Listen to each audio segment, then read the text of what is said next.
نفسانی خواہشات سے نجات کے ذرائع۔ بسم اللہ الرحمن الرحیم۔ مقدمہ۔ نفسانی خواہشات کی پیروی دنیا و آخرت کی بہت ساری بلاؤں کا سبب ہے اور اس کی مخالفت بہت ساری بھلائیوں کا ضامن۔ ایسے لوگ جو نفسانی خواہشات کے جال میں گرفتار ہو جاتے ہیں اس سے آزادی بڑی مشکل ہوتی ہے، لیکن اللہ کی توفیق پھر بندے کی ہمت اور عزیمت سے ہر کام آسان ہو جاتا ہے۔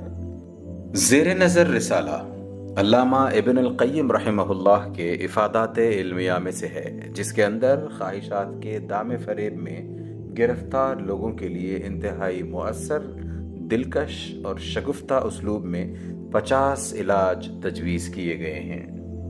علامہ کا نام لے لینا ہی کسی تحریر کی قیمت و افادیت بتلانے کے لیے کافی ہے۔ اردو داں طبقے کے استفادے کے لیے اسے اردو کے قالب میں منتقل کیا گیا ہے، نیز موضوع کی تفہیم و تسہیل کی خاطر عناوین کا اضافہ کیا گیا ہے۔ اللہ تعالیٰ سے دعا ہے کہ مولا کریم زیر نظر رسالے کے مؤلف، مترجم اور اس کی نشر و اشاعت میں معاون تمام افراد کو جزائے خیر سے نوازے، آمین۔ دعا گو عبدالہادی عبدالخالق مدنی۔ بسم اللہ الرحمن الرحیم۔ خواہش کا مفہوم اپنی طبیعت اور مزاج کے موافق کسی چیز کی طرف میلان کا نام خواہش ہے۔ انسانی بقا کے پیش نظر انسان کے اندر اس میلان اور خواہش کی تخلیق کی گئی ہے، کیونکہ اگر انسان کے اندر کھانے پینے اور نکاح کرنے کا میلان نہ ہو تو کھانے پینے اور نکاح سے رک جانے کی وجہ سے ہلاک ہو جائے۔ خواہش انسان کو اپنا مقصد و مراد حاصل کرنے پر آمادہ کرتی ہے، جیسا کہ غصہ و غضب انسان سے اذیت رساں چیزوں کو دفع کرتا ہے، لہٰذا خواہش نہ ہی مطلقاً قابل مذمت ہے اور نہ ہی مطلقاً قابل تعریف، جیسا کہ غضب ہے کہ نہ وہ مطلقاً مذموم ہے اور نہ ہی مطلقاً محدود، بلکہ خواہش یا غضب دونوں کی برائی میں قدر تفصیل ہے۔ وقت، حالات اور مواقع کے لحاظ سے کبھی یہ بہتر ہوتے ہیں اور کبھی بدتر۔ خواہش کی مذمت کیوں؟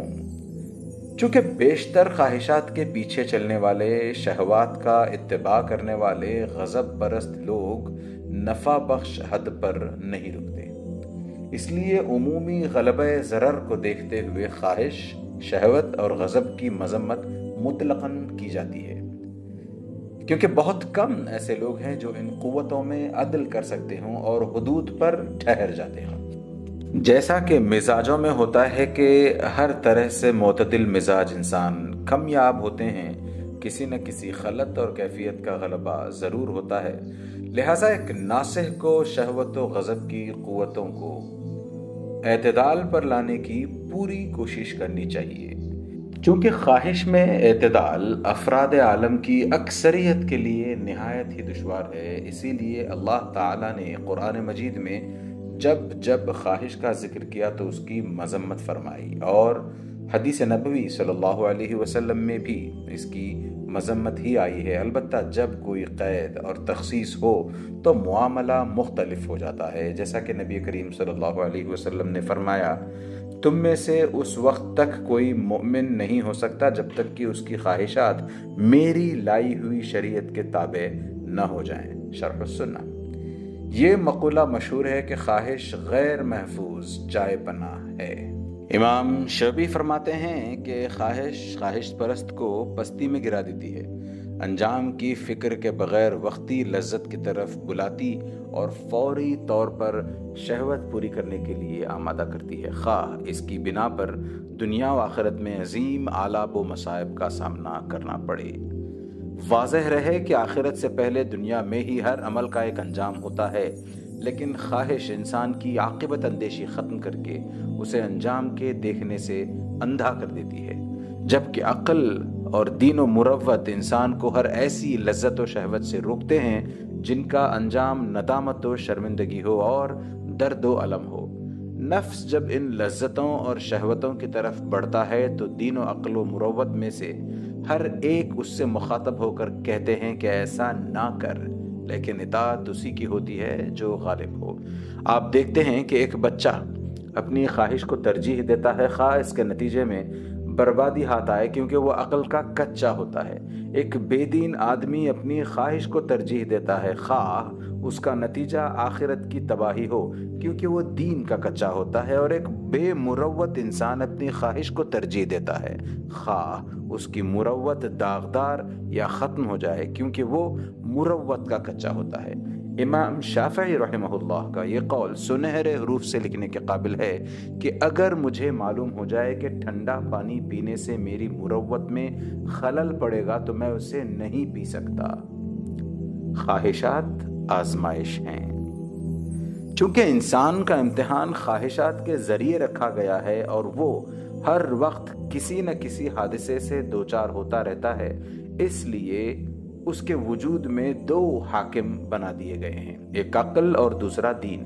پھر انسان کو حکم دیا گیا ہے کہ خواہشات کے حوادث کو ہمیشہ ان دونوں حاکموں کے پاس لے جائے اور ان کے فیصلوں پر سر تسلیم خم کرے۔ انسان کو چاہیے کہ ایسی خواہشات کو بھی دبانے کی عادت ڈالے جن کا انجام مأمون و محفوظ ہو، تاکہ اس میں اذیت ناک انجام والی خواہشات کے چھوڑ دینے کی قوت پیدا ہو۔ خواہشات کی غلامی سے نجات کیسے؟ اگر یہ سوال کیا جائے کہ اس شخص کے نجات کی کیا صورت ہے جو خواہشات کا غلام بن چکا ہے، تو اس کا جواب یہ ہے کہ اللہ کی توفیق اور مدد سے آئندہ سطور میں ذکر کیے گئے چند امور کے اپنانے سے اس کی نجات ممکن ہے۔ آزادانہ عزیمت۔ نمبر 1، ایسی آزادانہ عزیمت جس میں اپنے نفس کے موافق و مخالف غیرت موجود ہو۔ نمبر 2، صبر کا تلخ گھونٹ۔ صبر کا تلخ گھونٹ جس کی تلخی گوارا کرنے پر اس گھڑی اپنے نفس کو آمادہ کر سکے۔ نفسانی قوت۔ نمبر 3، وہ نفسانی قوت جو اس تلخ گھونٹ کے پینے پر حوصلہ افزائی کرے۔ در حقیقت شجاعت ایک گھڑی کے صبر ہی کا نام ہے، اور وہ زندگی کتنی پرکیف زندگی ہے جسے بندے نے اپنے صبر سے پایا ہو۔ 4، عاقبت اندیشی۔ حسن عاقبت اور خوش انجامی کو پیش نظر رکھنا اور اس کو تلخی کا علاج سمجھنا۔ 5، لذت و الم کا موازنہ۔ اس بات کو مد نظر رکھنا کہ خواہشات کی لذت سے وہ تکلیف اور سزا کہیں زیادہ ہے جو اس کے نتیجے میں آتی ہے۔ نمبر 6، اپنے مقام و مرتبے کا خیال۔ اللہ کے نزدیک اور اس کے بندوں کے دلوں میں موجود اپنے مقام و مرتبے کو بچانے کی کوشش کرنا، کیونکہ یہ چیز خواہشات کی لذت سے بہت بہتر اور زیادہ سود مند ہے۔ نمبر 7، پاک دامنی کی مٹھاس کو ترجیح۔ عفت و پاک دامنی کی لذت و مٹھاس کو گناہ و معصیت کی لذت پر ترجیح دینا۔ نمبر 8، شیطان کی عداوت۔ اس بات پر خوش ہونا کہ اپنے دشمن یعنی شیطان پر غلبہ حاصل کر لیا اور اسے غیظ و غضب اور فکر و غم کے ساتھ ناکام و نامراد واپس کر دیا اور اس کی امید اور آرزو پوری نہ ہو سکی۔ معلوم ہونا چاہیے کہ اللہ تعالیٰ کو اپنے بندے سے متعلق یہ بات بہت پسند ہے کہ وہ اپنے دشمن کی ناک مٹی میں ملائے اور اسے غصہ دلائے، جیسا کہ قرآن مجید میں ارشاد باری تعالیٰ ہے، بسم اللہ الرحمن الرحیم، وَلَا يَطْعُونَ مَوْطِئًا يَغِيظُ الْكُفَّارَ وَلَا يَنَالُونَ مِنْ عَدُوٍّ نَيْلًا إِلَّا كُتِبَ لَهُمْ بِهِ عَمَلٌ صَالِحٌ۔ سورۃ التوبہ آیہ نمبر 120۔ اور جو کسی ایسی جگہ چلے جو کفار کے لیے موجب غیظ ہو اور دشمنوں کی جو کچھ خبر لی، ان سب پر ان کے نام نیک کام لکھا گیا۔ نیز فرمایا لیغیظ بہم الکفار، سورۃ الفتح آیہ نمبر 29، تاکہ ان کی وجہ سے کافروں کو چڑ آئے۔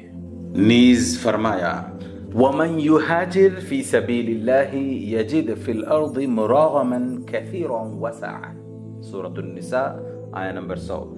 جو کوئی اللہ کی راہ میں وطن کو چھوڑے گا وہ زمین میں بہت سی قیام کی جگہیں بھی پائے گا اور کشادگی بھی۔ قیام کی جگہوں سے مراد وہ جگہیں ہیں جن کے ذریعے اللہ عز و جل کے دشمنوں کی ناک مٹی میں ملا سکے۔ سچی محبت کی علامت یہ ہے کہ محبوب کے دشمنوں کو مبتلا غیظ کیا جائے اور ان کی ناک خاک آلود کی جائے۔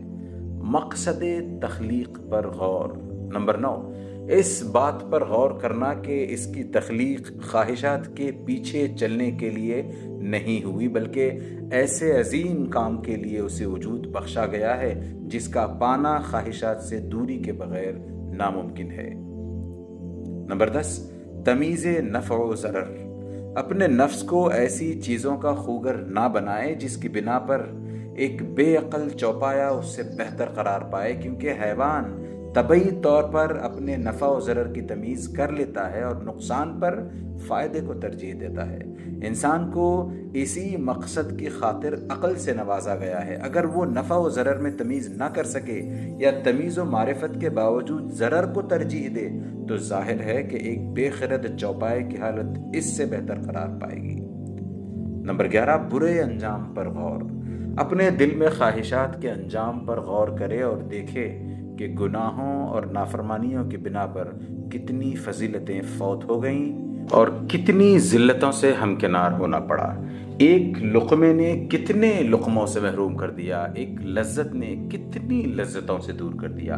کتنی ہی خواہشات اور شہوتیں ایسی ہیں جو انسان کی شان و شوکت کو مٹی میں ملا دیتی ہیں، اس کا سر جھکا دیتی ہیں اور اس کی نیک نامی کو بدنامی سے بدل دیتی ہیں، اس کی رسوائی کا سامان فراہم کرتی ہیں اور اس کے وجود کو ایسی ذلت و عار سے لت پت کر دیتی ہیں جسے پانی سے دھو کر صاف نہیں کیا جا سکتا۔ مگر کیا کیا جائے کہ خواہش پرست کی آنکھیں اندھی ہو جاتی ہیں۔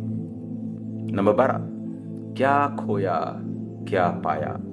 جس سے اس کی خواہش متعلق ہے اس سے مقصد کی تکمیل کے بعد کا تصور کرے اور ضرورت پوری ہونے کے بعد اپنی حالت کا جائزہ لے اور غور کرے کہ اس نے کیا کھویا اور کیا پایا۔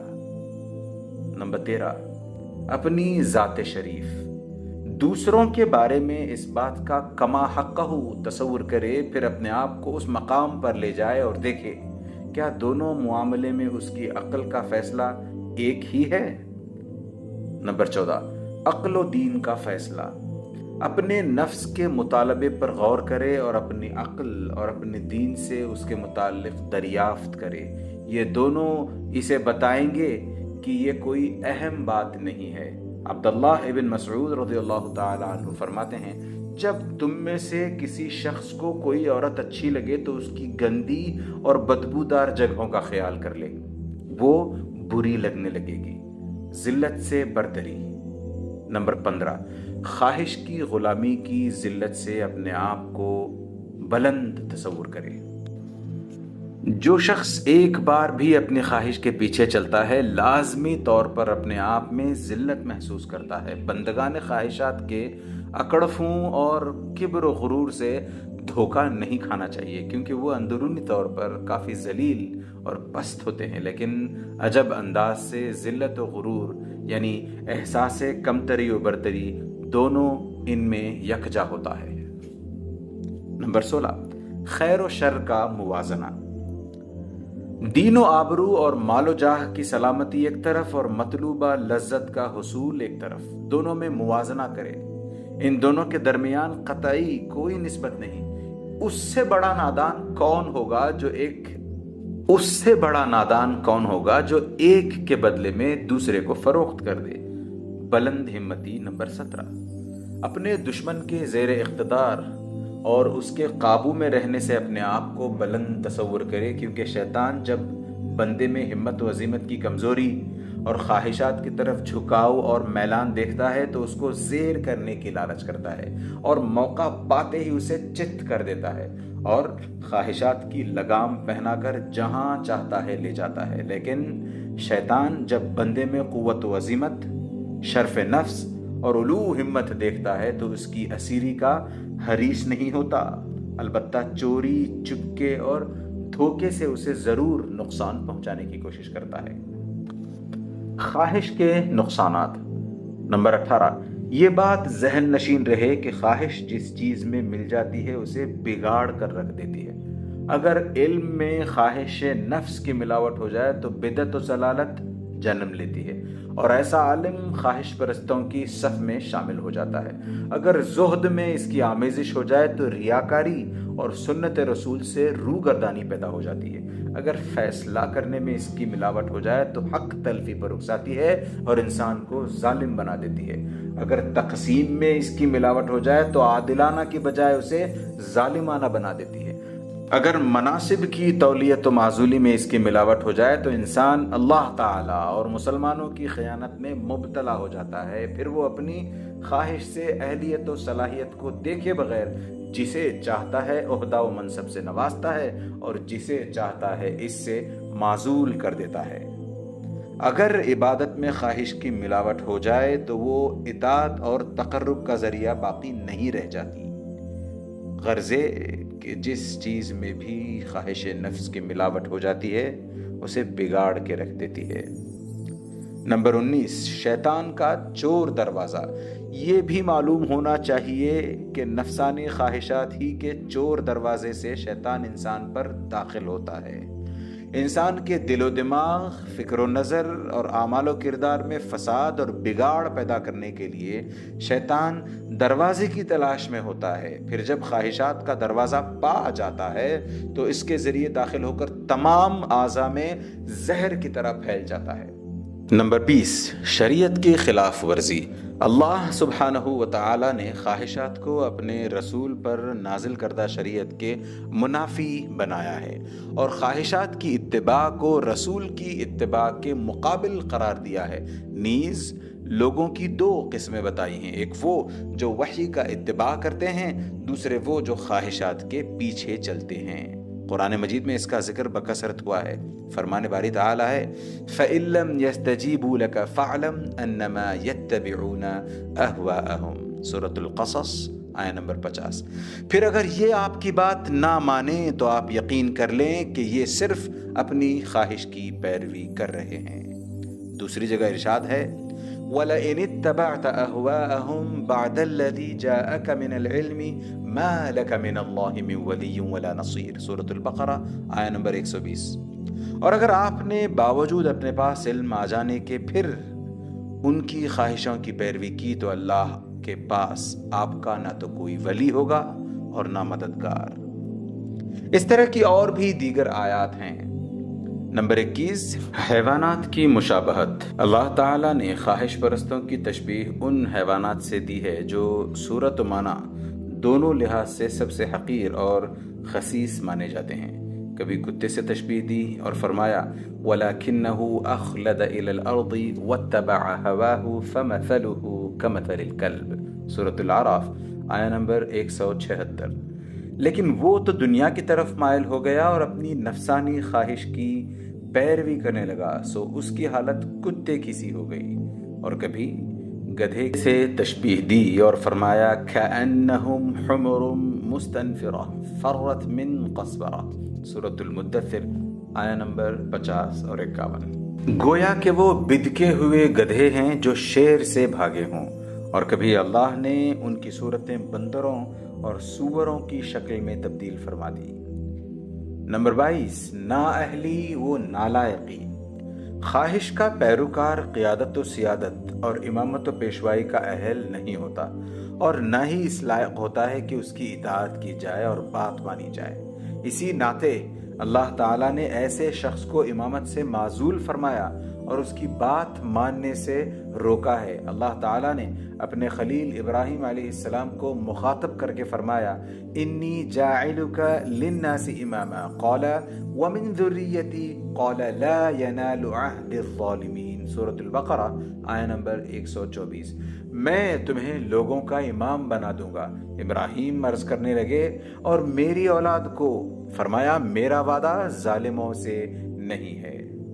یعنی خواہش کے پیروکار سب کے سب ظالم ہیں، لہٰذا اس وعدے کے مستحق نہیں، جیسا کہ اللہ تعالیٰ نے مزید فرمایا بل اتبع الذین ظلموا اہواءہم بغیر علم، سورۃ الروم آیہ نمبر 29۔ بلکہ بات یہ ہے کہ ظالم تو بغیر علم کے خواہش کے پیچھے چل رہے ہیں۔ ایک اور مقام پر اللہ تعالیٰ نے ایسے لوگوں کی اطاعت سے منع کرتے ہوئے ارشاد فرمایا وَلَا تُطِعْ مَنْ أَغْفَلْنَا قَلْبَهُ عَنْ ذِكْرِنَا وَاتَّبَعَ هَوَاهُ وَكَانَ أَمْرُهُ فُرُطًا، سورۃ الکہف آیہ نمبر 28۔ دیکھ اس کا کہنا نہ ماننا جس کے دل کو ہم نے اپنے ذکر سے غافل کر دیا ہے اور جو اپنی خواہش کے پیچھے پڑا ہوا ہے اور جس کا کام حد سے گزر چکا ہے۔ نمبر 23، بت پرستی۔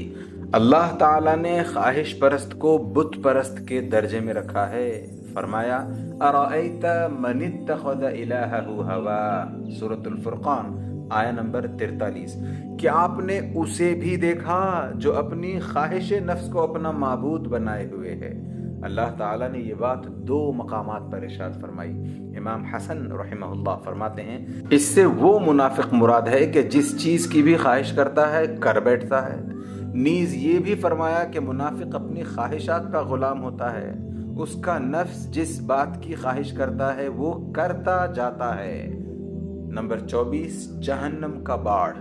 نفسانی خواہشات ہی جہنم کا باڑ ہیں، اسی سے جہنم گھری ہوئی ہے، لہٰذا جو نفسانی خواہشات کا شکار ہوگا جہنم سے دوچار ہوگا، جیسا کہ صحیحین میں نبی کریم صلی اللہ علیہ وسلم کا ارشاد ہے جنت کو ناپسندیدہ چیزوں سے اور جہنم کو نفسانی خواہشات سے گھیر دیا گیا ہے۔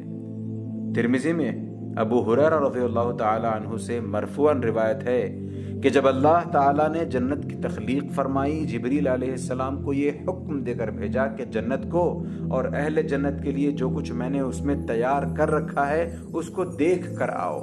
چنانچہ جب وہ جنت دیکھ کر واپس ہوئے تو کہا تیری عزت کی قسم، تیرا جو بندہ اس کے بارے میں سنے گا وہ ضرور اس میں داخل ہوگا۔ پھر اللہ تعالیٰ کے حکم سے جنت کو ناگوار چیزوں سے گھیر دیا گیا۔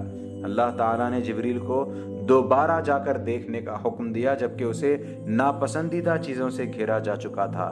جبریل علیہ السلام نے واپس آ کر کہا تیری عزت کی قسم، مجھے اندیشہ ہے کہ اس میں کوئی داخل نہ ہو سکے گا۔ پھر اللہ تعالیٰ نے فرمایا جہنم اور اہل جہنم کے لیے میں نے جو کچھ تیار کر رکھا ہے اس کو جا کر دیکھو۔ جبریل آئے اور دیکھا کہ اس کا ایک حصہ دوسرے حصے پر چڑھا جاتا ہے۔ لوٹ کر آئے اور باری تعالیٰ سے عرض کیا تیری عزت کی قسم، اس کا حال جو سنے گا اس میں داخل نہیں ہوگا۔ پھر اللہ تعالیٰ کے حکم سے اس کو نفسانی خواہشات سے گھیر دیا گیا۔ اللہ تعالیٰ نے فرمایا پھر جا کر دیکھو۔ اب دیکھا تو اسے شہوات سے گھیرا جا چکا تھا۔ لوٹ کر آئے اور کہا تیری عزت کی قسم، مجھے اندیشہ ہے کہ اس سے کوئی نجات نہ پا سکے گا۔ امام ترمذی نے فرمایا کہ یہ حدیث حسن صحیح ہے۔ نمبر 25، اندیشہ کفر۔ نفسانی خواہشات کے پیچھے چلنے والے کے بارے میں اسلام سے لاشعوری طور پر نکل جانے کا اندیشہ ہے۔ نبی کریم صلی اللہ علیہ وسلم کا یہ فرمان ثابت ہے تم میں سے کوئی اس وقت تک مومن نہیں ہو سکتا جب تک کہ اس کی خواہش میرے لائے ہوئے دین کے تابع نہ ہو جائے۔ اور صحیح حدیث میں یہ بھی ہے کہ نبی کریم صلی اللہ علیہ وسلم نے فرمایا مجھے تمہارے بارے میں جس چیز کا سب سے زیادہ ڈر ہے وہ تمہارے پیٹ اور شرمگاہ کی بہکا دینے والی شہوتیں اور نفسانی خواہشات کی گمراہ کن باتیں ہیں۔ نمبر 26، موجب ہلاکت۔ نفسانی خواہشات کے پیچھے چلنا موجب ہلاکت ہے۔ نبی کریم صلی اللہ علیہ وسلم کا ارشاد ہے 3 چیزیں باعث نجات ہیں اور 3 چیزیں باعث ہلاکت۔ نجات دینے والی پہلی چیز کھلے اور چھپے اللہ کا تقوی ہے۔ دوسری چیز خوشی اور ناراضی ہر حال میں حق گوئی ہے۔ تیسری چیز فقیری اور امیری ہر حال میں میانہ روی ہے۔ اور ہلاک کرنے والی پہلی چیز وہ نفسانی خواہش ہے جس کی اتباع کی جائے، دوسری چیز وہ بخل ہے جس کی بات مانی جائے، اور تیسری چیز آدمی کی خود پسندی ہے۔ نمبر 27، باعث فتح و ظفر۔ نفسانی خواہش کی مخالفت کرنے سے بندہ اپنے جسم اور دل و زبان میں قوت پاتا ہے۔ بعض سلف کا قول ہے کہ اپنی خواہش پر غلبہ حاصل کرنے والا اس سے بھی زیادہ طاقتور ہے جو تنہا کسی ملک کو فتح کرتا ہے۔ صحیح حدیث میں نبی کریم صلی اللہ علیہ وسلم کا فرمان ہے پہلوان وہ نہیں جو کسی کو پچھاڑ دے، بلکہ پہلوان تو وہ ہے جو غصے کے وقت اپنے آپ پر قابو پا لے۔ آدمی جب جب اپنی خواہش کی مخالفت کرتا ہے، اپنی قوت میں برابر اضافہ کرتا جاتا ہے۔ نمبر 28، اخلاق و مروت۔ اپنی خواہش کے خلاف چلنے والا سب سے زیادہ بامروت انسان ہوتا ہے۔ معاویہ رضی اللہ تعالی عنہ فرماتے ہیں، خواہشات کو چھوڑ دینا اور ہوائے نفس کی بات نہ ماننا یہی مروت ہے۔ خواہشات کے پیچھے چلنا مروت کو بیمار کر دیتا ہے، اور اس کی مخالفت مروت کو افاقہ عطا کرتی ہے اور شفا دیتی ہے۔ نمبر 29، عقل اور خواہش کی جنگ۔ ہر دن خواہش اور عقل باہم دست و گریباں ہوتے ہیں۔ جو جیت جاتا ہے شکست خوردہ کو بھگا دیتا ہے اور خود حکومت و تصرف کرتا ہے۔ ابو الدرداء رضی اللہ تعالی عنہ فرماتے ہیں، آدمی جب صبح کرتا ہے اس کی عقل اور خواہش اکٹھا ہوتی ہے۔ اگر اس کی عقل خواہش کے تابع ہو گئی تو وہ ایک برا دن ہوتا ہے، اور اگر خواہش عقل کے تابع ہو گئی تو وہ ایک اچھا دن ہوتا ہے۔ غلطی کا امکان۔ نمبر 30، اللہ تعالیٰ نے خطا اور اتباع ہوا یعنی غلطی اور خواہش کی پیروی کو ایک دوسرے کا ساتھی بنایا ہے، اسی طرح درستی اور خواہش کی مخالفت کو ایک دوسرے کا ساتھی بنایا ہے۔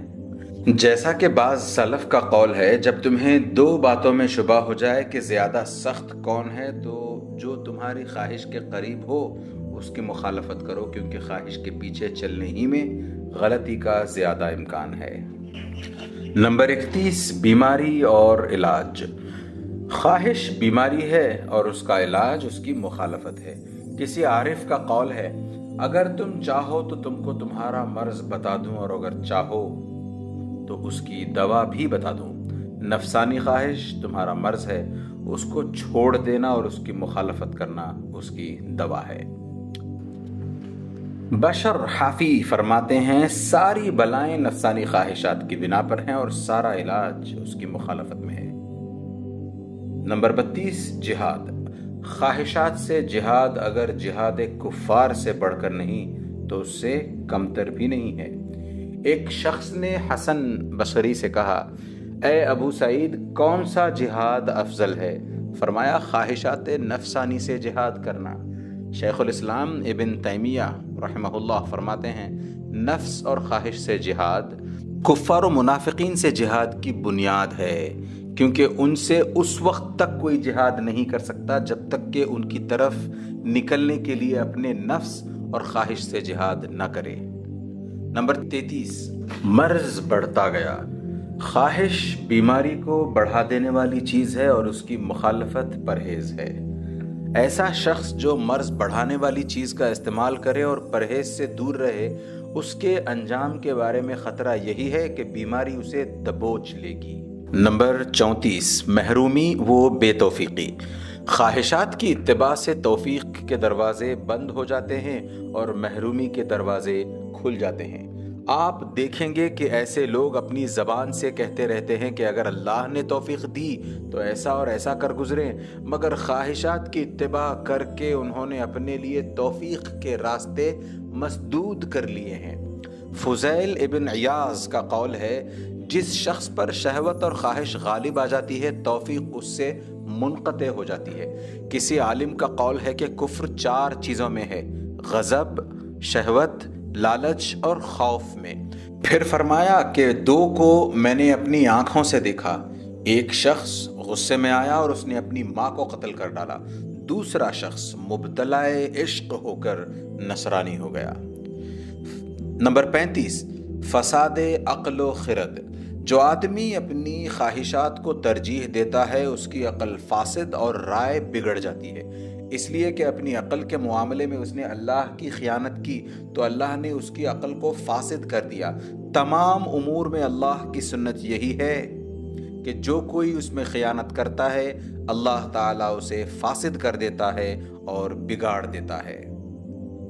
قبر و آخرت کی تنگی۔ نمبر 36، جو اپنی خواہشات کی تکمیل میں اپنے نفس پر کشادگی کرتا ہے تو اس پر قبر اور آخرت میں تنگی ہوگی.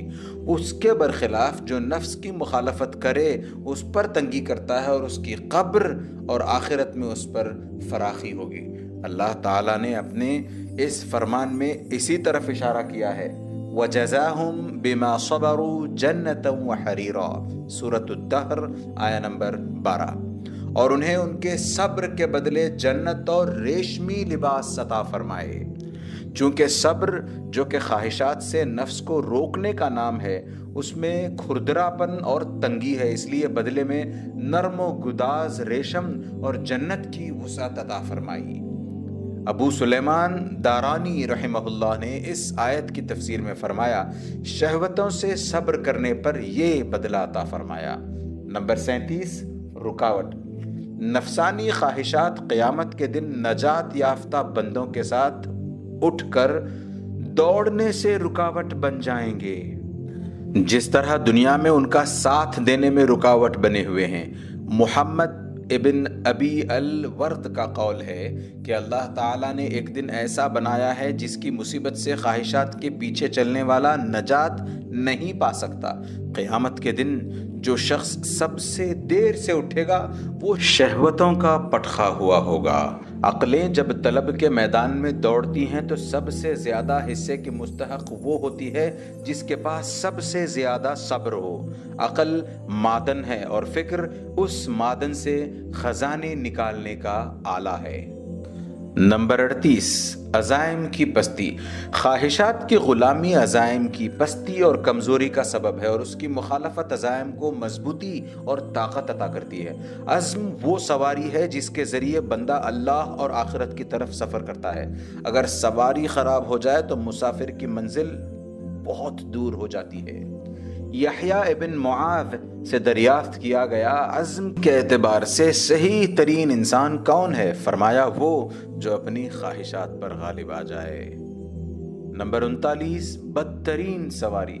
خواہش پرست کی مثال اس گھڑ سوار کی سی ہے جس کا گھوڑا نہایت تیز رفتار، بے قابو، سرکش اور بے لگام ہو، دوڑنے کے دوران اپنے سوار کو پٹخ دے یا کسی ہلاکت کے مقام پر پہنچا دے. ایک عارف کا کلام ہے جنت کو پہنچانے والی سب سے تیز رفتار سواری دنیا سے بے رغبتی ہے اور جہنم تک پہنچانے والی سب سے تیز رفتار سواری خواہشات کی محبت ہے. خواہشات کا سوار ہلاکتوں کی وادی میں نہایت تیزی کے ساتھ پہنچ جائے گا. ایک دوسرے عارف کا کلام ہے کہ سب سے زیادہ صاحب شرف وہ عالم ہے جو اپنے دین کی حفاظت کے لیے دنیا سے بھاگے اور خواہشات کے پیچھے چلنا اس کے لیے دشوار ہو. عطا فرماتے ہیں جس کی خواہش اس کی عقل پر اور بے قراری اس کے صبر پر غالب آ جائے وہ رسوا ہو جائے گا. نمبر 40 توحید کی ضد. توحید اور نفسانی خواہش کا اتباع ایک دوسرے کی ضد ہے. نفسانی خواہش ایک بت ہے اور ہر خواہش پرست کے دل میں اس کی خواہش کے مطابق بت موجود ہیں. اللہ تعالیٰ نے اپنے رسولوں کو اسی لیے بھیجا کہ وہ بتوں کو توڑیں اور ایک اللہ وحدہ لا شریک کی عبادت کا غلغلہ بلند کریں. اللہ تعالیٰ کا یہ مقصود ہرگز نہیں کہ جسمانی اور ظاہری بتوں کو توڑ دیا جائے اور دلوں کے بتوں کو چھوڑ دیا جائے، بلکہ دلوں کا بت ہی سب سے پہلے توڑنا ہے. حسن ابن علی مطوع کا قول ہے ہر انسان کا بت اس کی نفسانی خواہش ہے. جس نے خواہشات کی مخالفت کر کے اس بت کو توڑ دیا وہی جوان کہلانے کا مستحق ہے. ابراہیم خلیل اللہ علیہ السلام نے اپنی قوم سے جو بات کہی تھی ذرا اس پر غور کرو. فرمایا ما هذه التماثيل التي انتم لها عاكفون سورۃ الانبیاء آیہ نمبر 52. یہ مورتیاں کیا ہیں جن کے تم مجاور بنے بیٹھے ہو؟ ان کی بات ان بتوں پر کس قدر فٹ آتی ہے جنہیں خواہشات کی شکل میں انسان دل میں بٹھائے ہوتا ہے. ان میں منہمک رہتا ہے اور اللہ کو چھوڑ کر ان کی پرستش کرتا ہے۔ اللہ تعالیٰ کا ارشاد ہے ارأیت من اتخذ الہہ ہواہ افانت تکون علیہ وکیلا ام تحسب ان اکثرهم یسمعون او یعقلون انہم الا کالانعام بل ہم اضل سبیلا۔ سورۃ الفرقان آیہ نمبر 43 اور 44۔ کیا آپ نے اسے بھی دیکھا جو اپنی خواہش نفس کو اپنا معبود بنائے ہوئے ہے؟ کیا آپ اس کے ذمہ دار ہو سکتے ہیں؟ کیا آپ اسی خیال میں ہیں کہ ان میں سے اکثر سنتے یا سمجھتے ہیں؟ وہ تو نرے چوپایوں جیسے ہیں بلکہ ان سے بھی زیادہ بھٹکے ہوئے۔ نمبر 41، بیماریوں کی جڑ۔ خواہش کی مخالفت سے دل اور بدن کی بیماریاں ختم ہو جاتی ہیں۔ جہاں تک دل کی بیماریوں کا معاملہ ہے تو وہ ساری کی ساری خواہش پرستی ہی کا نتیجہ ہوتی ہیں، اور اگر آپ تحقیق کریں تو معلوم ہوگا کہ بیشتر جسمانی بیماریوں کی وجہ بھی یہی ہوتی ہے کہ کسی چیز کے چھوڑ دینے کے عقلی فیصلے پر خواہش نفس کو ترجیح دی جاتی ہے۔ نمبر 42، عداوتوں کی بنیاد۔ لوگوں کی آپسی عداوت اور شر و حسد کی بنیاد خواہش پرستی ہے۔ جو شخص خواہش پرستی سے دور ہوتا ہے وہ اپنے قلب و جگر اور جسم و اعضاء کو راحت پہنچاتا ہے، خود بھی آرام میں ہوتا ہے اور دوسروں کو بھی اس سے آرام ہوتا ہے۔ ابو بکر وراق کا قول ہے جب خواہش غالب آ جاتی ہے دل کو تاریک کر دیتی ہے، جب دل تاریک ہوتا ہے تو سینہ تنگ ہو جاتا ہے، جب سینہ تنگ ہو جاتا ہے اخلاق برے ہو جاتے ہیں، جب اخلاق برے ہو جاتے ہیں تو مخلوق اسے ناپسند کرنے لگتی ہے اور وہ بھی دوسروں کو ناپسند کرنے لگتا ہے، اور جب نوبت اس باہمی بغض و عداوت تک پہنچ جاتی ہے تو اس کے نتیجے میں انتہائی شر و فساد اور ترک حقوق وغیرہ پیدا ہوتا ہے۔ نمبر 43، ایک ہی فاتح۔ اللہ تعالیٰ نے انسان میں 2 قوتیں پیدا فرمائی ہیں، ایک خواہش اور دوسری عقل۔ ان دونوں میں سے جب ایک قوت نمایاں ہوتی ہے تو دوسری قوت چھپ جاتی ہے۔ ابو علی ثقفی کا قول ہے جس پر خواہش کا غلبہ ہوتا ہے اس کی عقل چھپ جاتی ہے، بھلا اس کا انجام کیا ہوگا جس کی عقل غائب ہو اور بے عقلی ظاہر ہو۔ علی بن سہل کا قول ہے عقل اور خواہش باہم لڑتے ہیں، توفیق عقل کے ساتھ ہوتی ہے اور محرومی خواہش کے ساتھ۔ نفس ان دونوں کے بیچ ہوتی ہے، ان میں سے جس کی فتح ہوتی ہے نفس اسی کے ساتھ ہو جاتی ہے۔ نمبر 44، شیطان کا ہتھیار۔ اللہ تعالیٰ نے دل کو اعضاء کا بادشاہ بنایا ہے اور اپنی محبت و معرفت اور عبودیت کا معدن قرار دیا ہے، اور 2 بادشاہوں، 2 لشکروں، 2 مددگاروں اور 2 ہتھیاروں سے اس کی آزمائش فرمائی ہے۔ حق و ہدایت اور زہد و تقوی ایک بادشاہ ہے جس کے مددگار ملائکہ ہیں، جس کا لشکر و ہتھیار صدق و اخلاص اور خواہشات سے دوری ہے۔ باطل دوسرا بادشاہ ہے، شیاطین اس کے مددگار ہیں، اس کا لشکر و ہتھیار خواہشات کی اتباع ہے۔ نفس ان دونوں لشکروں کے درمیان کھڑا ہوتا ہے۔ دل پر باطل کے لشکروں کا حملہ اسی کی جانب اور اسی کی سرحد سے ہوتا ہے۔ نفس دل کو مدہوش کر کے اس کے خلاف اس کے دشمنوں سے مل جاتا ہے۔ نفس ہی دل کے دشمنوں کو ہتھیار اور سامان رسد پہنچاتا ہے اور قلعے کا دروازہ ان کے لیے کھول دیتا ہے، چنانچہ دل بے سہارا ہو جاتا ہے اور باطل کی فتح ہو جاتی ہے۔ سب سے بڑا دشمن۔ نمبر 45، انسان کا سب سے بڑا دشمن اس کا شیطان اور خود اس کی اپنی خواہش ہے، اور اس کا سب سے بڑا دوست اس کی عقل اور اس کا فرشتہ ہے۔ جب انسان اپنے خواہش کی پیروی کرتا ہے اور ہوائے نفس کا اسیر ہو جاتا ہے اور اپنے دشمن کو خوش ہونے کا موقع دیتا ہے تو اس کا دوست اور محبوب اس بات کو ناپسند کرتا ہے۔ یہی وہ چیز ہے جس سے اللہ کے نبی صلی اللہ علیہ وسلم پناہ مانگا کرتے تھے۔ آپ فرماتے اللہم انی اعوذ بک من جہد البلاء ودرک الشقاء وسوء القضاء وشماتۃ الاعداء۔ اے اللہ میں تیری پناہ چاہتا ہوں سخت بلا سے اور بدبختی آنے سے اور بری قضا سے اور دشمنوں کی خوشی سے۔ نمبر 46، آغاز و انجام۔ ہر انسان کا ایک آغاز اور ایک انجام ہوتا ہے۔ جس کا آغاز خواہش کی اتباع سے ہوگا اس کا انجام ذلت و حقارت، محرومی اور بلائیں ہوں گی۔ جس قدر وہ اپنی خواہش کے پیچھے چلے گا اسی قدر دلی عذاب میں مبتلا رہے گا۔ کسی بھی بدحال شخص پر آپ غور کریں گے تو معلوم ہوگا کہ اس کا آغاز یہ تھا کہ وہ اپنی خواہشات کے پیچھے چلتا رہا اور اپنی عقل پر اسے ترجیح دیتا رہا۔ اس کے برخلاف جس شخص کی ابتدا اپنی خواہشات کی مخالفت اور اپنی سوجھ بوجھ کی اطاعت سے ہوگی، اس کا انجام عز و شرف، جاہ و اقتدار اور مال و دولت ہوگا، لوگوں کے نزدیک بھی اور اللہ کے نزدیک بھی، ہر جگہ اس کا ایک مقام ہوگا۔ ابو علی دقاق کا قول ہے کہ جو اپنی جوانی میں اپنی خواہشات پر قابو رکھتا ہے، بڑھاپے میں اللہ تعالیٰ اسے عزت عطا فرماتا ہے۔ محلب ابن ابی صفرہ سے پوچھا گیا کہ آپ اس مقام پر کس طرح پہنچے؟ فرمایا، ہوش و خرد کی اطاعت کر کے اور خواہشات کی نافرمانی کر کے۔ یہ تو دنیا کا آغاز و انجام ہے، آخرت کا بھی یہی معاملہ ہے کہ خواہش کی مخالفت کرنے والوں کے لیے اللہ نے جنت بنائی ہے اور اس کے پیچھے چلنے والوں کے لیے جہنم تیار کر رکھی ہے۔ نمبر 47، پاؤں کی بیڑیاں۔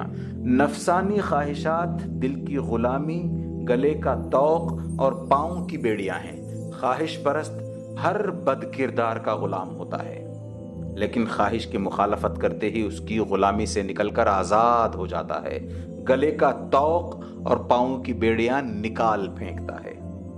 نمبر 48، لید کے بدلے موتی۔ خواہش کی مخالفت بندے کو اس مقام پر لا کر کھڑا کرتی ہے کہ اگر وہ اللہ کے نام کی قسم کھا لے تو اللہ تعالیٰ اس کی قسم پوری فرماتا ہے۔ خواہشات کی جتنی لذت سے وہ محروم رہتا ہے اس سے کئی گنا زیادہ اللہ تعالیٰ اس کی ضروریات کی تکمیل کرتا ہے۔ اس کی مثال اس شخص کی سی ہے جس نے جانور کی لید سے اعراض کیا تو اس کے بدلے اسے موتی سے نوازا گیا۔ خواہش پرست اپنی خواہشات سے جتنی لذت نہیں پاتا اس سے کہیں زیادہ دنیاوی اور اخروی مصلحتیں اور زندگی کی خوشگواریاں فوت کر دیتا ہے۔ یوسف علیہ السلام نے جب اپنے آپ کو حرام سے بچایا تو قید سے نکلنے کے بعد ان کا دست و زبان اور نفس و قدم جس قدر آزاد تھا، غور کرنے کی چیز ہے۔ عبد الرحمن بن مہدی فرماتے ہیں کہ میں نے سفیان ثوری رحمہ اللہ کو خواب میں دیکھا۔ میں نے ان سے کہا، اللہ نے آپ کے ساتھ کیا معاملہ فرمایا؟ انہوں نے کہا، جو ہی مجھے لحد میں رکھا گیا مجھے اللہ تبارک و تعالیٰ کے سامنے کھڑا ہونا پڑا۔ اللہ تعالیٰ نے میرا ہلکا حساب لیا، پھر جنت کی طرف لے جانے کا حکم فرمایا۔ ایک دن جب کہ میں جنت کے درختوں اور نہروں کے درمیان گھوم رہا تھا، نہ کوئی آہٹ تھی نہ کوئی حرکت، اچانک میں نے ایک شخص کو سنا جو میرا نام لے کر پکار رہا تھا، سفیان بن سعید، تمہیں وہ دن یاد ہے جب تم نے اپنی خواہش کے خلاف اللہ تعالیٰ کے حکم کو ترجیح دی تھی؟ میں نے کہا، ہاں۔ اللہ کی قسم، پھر ہر طرف سے مجھ پر پھول برسنے لگے۔ نمبر 49، مقام عزت۔ خواہش کی مخالفت دنیا و آخرت کے شرف کا باعث اور ظاہر و باطن کی عزت کا موجب ہے، اور اس کی موافقت دنیا و آخرت کی پستی اور ظاہر و باطن کی ذلت کا باعث ہے۔ جب قیامت کے دن اللہ تعالیٰ تمام انسانوں کو ایک ہموار زمین پر اکٹھا فرمائے گا تو ایک پکارنے والا پکارے گا، آج محشر والوں کو معلوم ہو جائے گا کہ عزت والا کون ہے، متقی کھڑے ہو جائیں۔ چنانچہ وہ سب مقام عزت کی طرف چل پڑیں گے۔ خواہشات کی اتباع کرنے والے سروں کو جھکائے ہوئے خواہشات کی گرمی، اس کے پسینے اور اس کی تکلیفوں میں پریشان ہوں گے، جبکہ متقی عرش کے سائے میں ہوں گے۔ نمبر 50، عرش الہی کا سایہ۔ اگر آپ ان 7 لوگوں کے بارے میں غور کریں جنہیں اللہ تعالیٰ اس دن عرش کا سایہ نصیب فرمائے گا جب اس کے سائے کے سوا کوئی دوسرا سایہ نہ ہوگا، تو آپ کو معلوم ہوگا کہ ان کو عرش کا سایہ خواہشات کی مخالفت کی بنا پر حاصل ہوا ہے۔ ایک حاکم جو مضبوط اقتدار اور مستحکم سلطنت کا مالک ہو، اپنی خواہشات کی مخالفت کیے بغیر عدل نہیں کر سکتا۔ ایک جوان خواہشات کی مخالفت کیے بغیر اپنی جوانی کے جذبات پر عبادت الہی کو ترجیح نہیں دے سکتا۔ ایک مسلمان لذت گاہوں کی طرف جانے پر آمادہ کرنے والی خواہشات کی مخالفت کیے بغیر اپنا دل مساجد میں معلق نہیں رکھ سکتا۔ ایک صدقہ دہندہ اگر اپنی خواہشات پر غالب نہ ہو تو اپنا صدقہ بائیں ہاتھ سے نہیں چھپا سکتا۔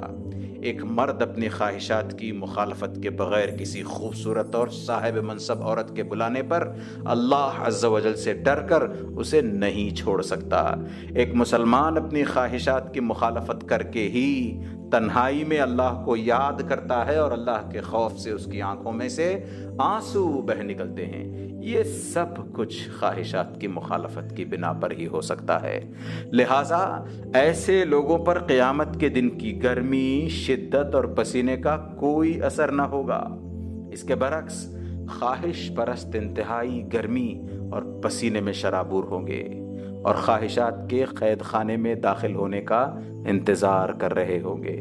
اللہ تعالیٰ سے دعا ہے کہ وہ ہم کو اپنے نفس امارہ کی خواہشات سے اپنی پناہ میں رکھے اور ہماری خواہشات کو اپنی محبت و رضا کے تابع بنا دے۔ وہ ہر چیز پر قادر ہے اور وہی دعائیں سنتا ہے۔